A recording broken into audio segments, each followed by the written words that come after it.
Welcome to day 84 of this one-year chronological Bible reading.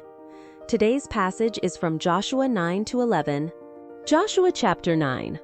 When all the kings who were beyond the Jordan, in the hill country, and in the lowland, and on all the shore of the great sea in front of Lebanon, the Hittite, the Amorite, the Canaanite, the Perizzite, the Hivite, and the Jebusite, heard of it, they gathered themselves together to fight with Joshua and with Israel with one accord.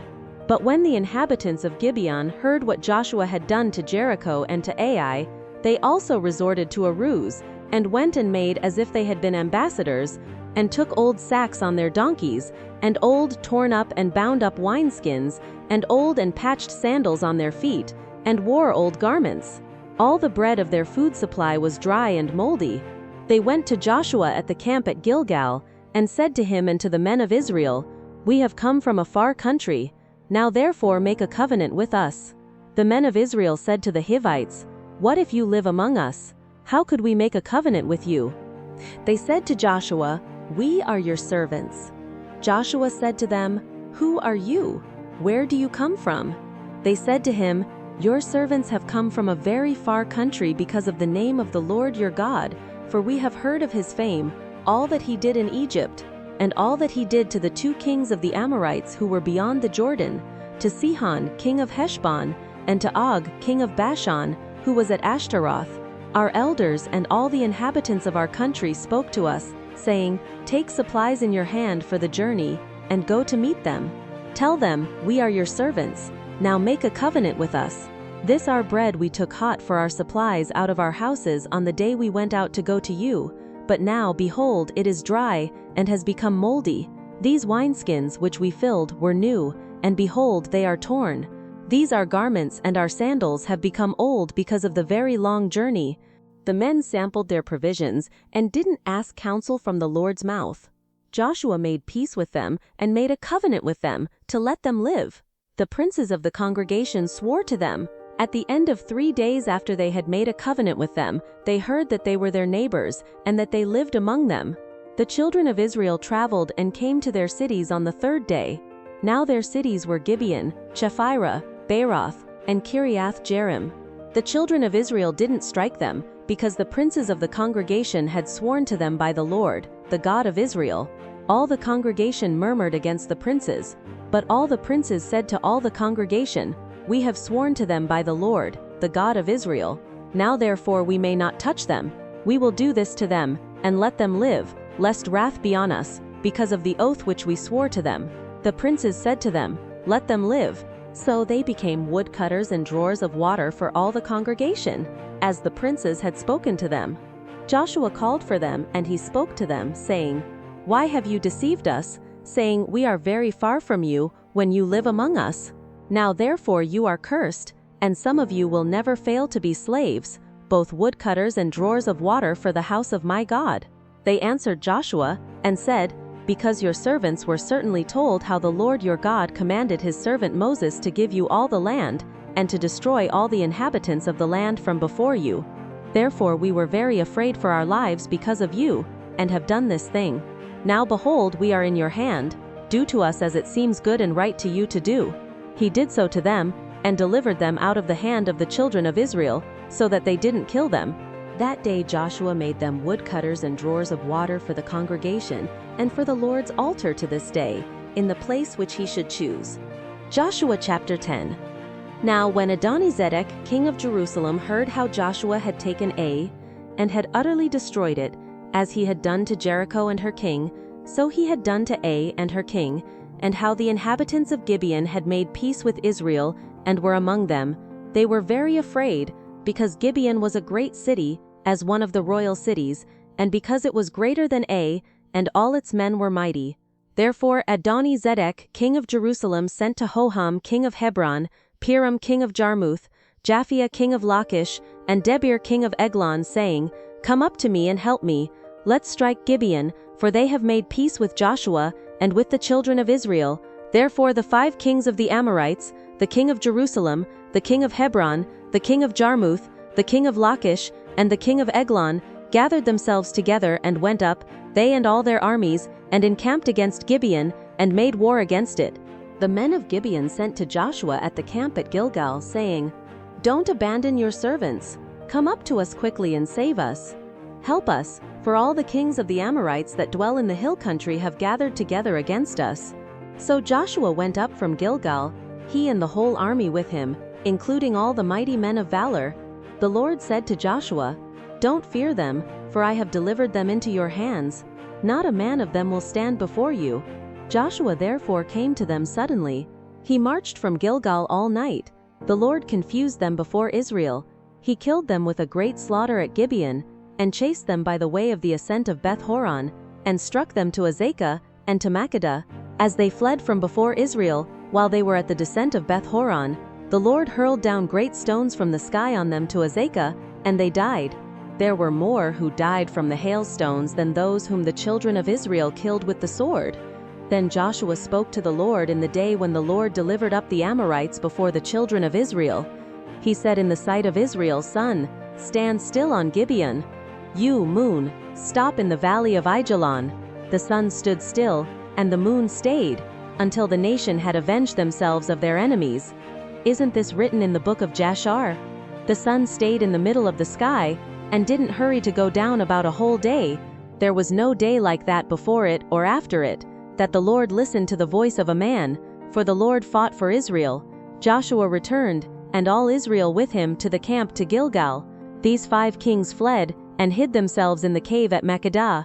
Joshua was told, saying, "The 5 kings have been found, hidden in the cave at Makkedah."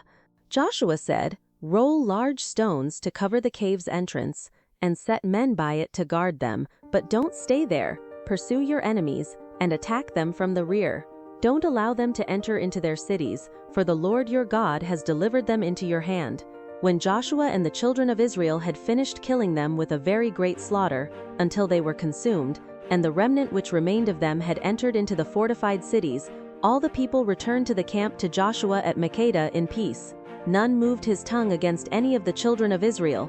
Then Joshua said, "Open the cave entrance, and bring those 5 kings out of the cave to me." They did so, and brought those 5 kings out of the cave to him, the king of Jerusalem, the king of Hebron, the king of Jarmuth, the king of Lachish, and the king of Eglon. When they brought those kings out to Joshua, Joshua called for all the men of Israel, and said to the chiefs of the men of war who went with him, "Come near, put your feet on the necks of these kings." They came near, and put their feet on their necks. Joshua said to them, "Don't be afraid, nor be dismayed. Be strong and courageous, for the Lord will do this to all your enemies against whom you fight." Afterward Joshua struck them, put them to death, and hanged them on 5 trees. They were hanging on the trees until the evening. At the time of the going down of the sun, Joshua commanded, and they took them down off the trees, and threw them into the cave in which they had hidden themselves, and laid great stones on the mouth of the cave, which remain to this very day. Joshua took Makkedah on that day, and struck it with the edge of the sword, with its king. He utterly destroyed it, and all the souls who were in it. He left no one remaining. He did to the king of Makkedah as he had done to the king of Jericho. Joshua passed from Makkedah, and all Israel with him, to Libnah, and fought against Libnah.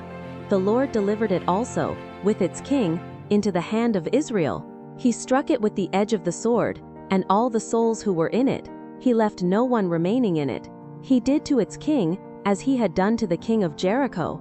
Joshua passed from Libnah, and all Israel with him, to Lachish, and encamped against it, and fought against it. The Lord delivered Lachish into the hand of Israel. He took it on the 2nd day, and struck it with the edge of the sword, with all the souls who were in it, according to all that he had done to Libnah.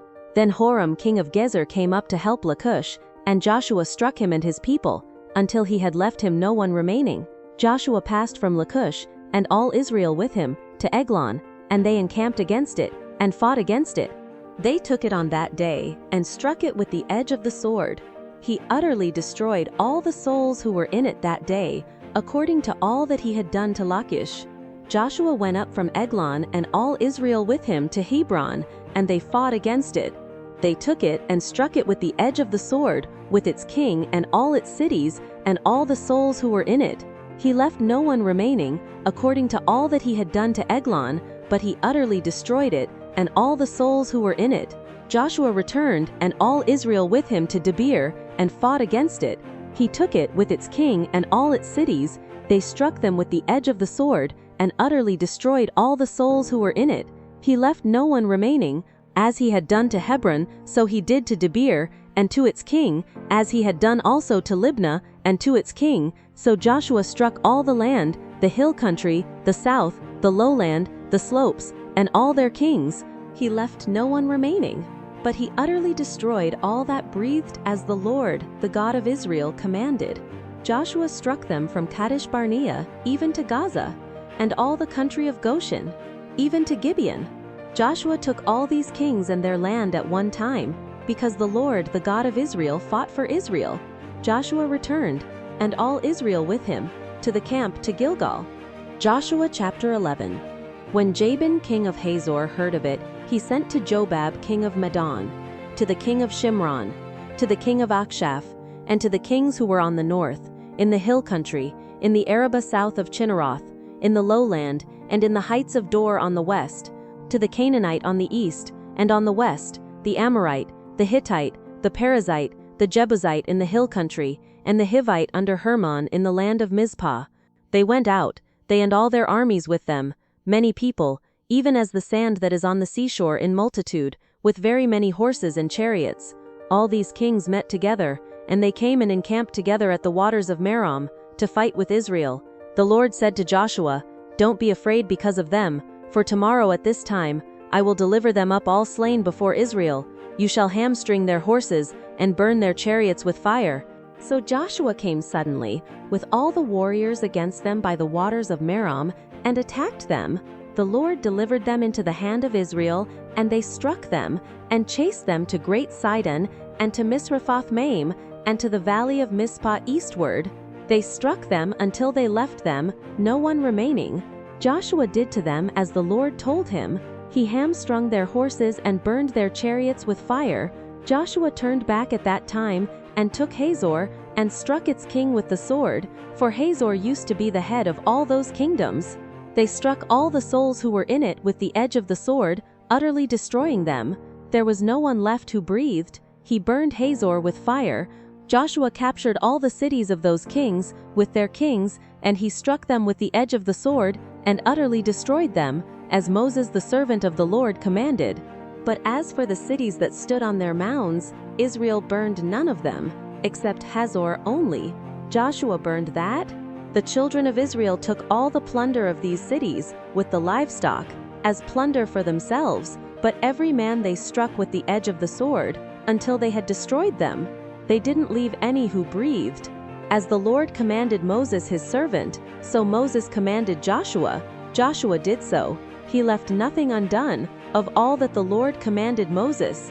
So Joshua captured all that land, the hill country, all the south, all the land of Goshen, the lowland, the Arabah, the hill country of Israel, and the lowland of the same, from Mount Halak, that goes up to Seir, even to Baal Gad, in the valley of Lebanon, under Mount Hermon. He took all their kings, struck them, and put them to death. Joshua made war, a long time, with all those kings. There was not a city that made peace with the children of Israel, except the Hivites, the inhabitants of Gibeon. They took all in battle, for it was of the Lord to harden their hearts, to come against Israel in battle, that he might utterly destroy them, that they might have no favor, but that he might destroy them, as the Lord commanded Moses. Joshua came at that time, and cut off the Anakim from the hill country, from Hebron, from Debir, from Anab, and from all the hill country of Judah, and from all the hill country of Israel. Joshua utterly destroyed them with their cities. There were none of the Anakim left in the land of the children of Israel. Only in Gaza, in Gath, and in Ashdod did some remain. So Joshua took the whole land, according to all that the Lord spoke to Moses, and Joshua gave it for an inheritance to Israel according to their divisions by their tribes. Then the land had rest from war. Thank you for joining.